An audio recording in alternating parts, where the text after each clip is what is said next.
kapatid ko din po.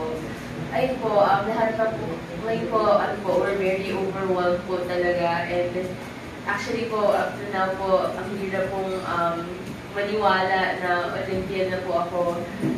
Siguro po, up until po, nandun na talaga ako sa Paris. Pero about everything else po, we're very grateful po and we feel very blessed.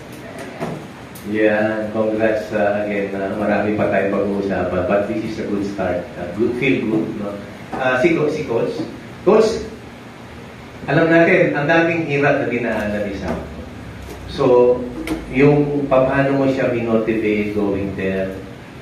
And hindi lang yun, before pa, bata pa sila, ikaw talaga nag-ubog.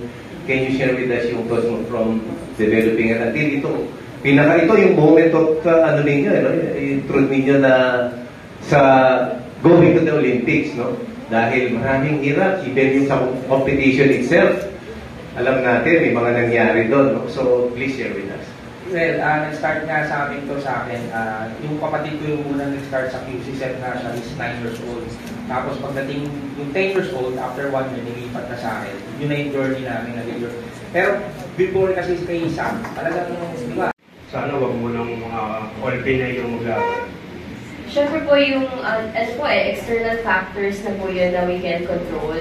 And if ever po na magtatapat po kami, competition po siyempre in a normal tournament po, we're rivals po, pero only on the strip po. Pero outside of that po, we're very good friends po. So no matter what po, I'm very excited po to fence any of them kasi alam ko po na hindi naman po sila nakarating ng Olympics dahil hindi nila deserve. Deserve nila yun and alam ko po na magaling po lahat po nung nag-qualify. And the fact po na nagkaroon po ako ng pagkakataon na makalaban po na kahit sino po sa kanila, I'm very looking forward to talaga for that opportunity po.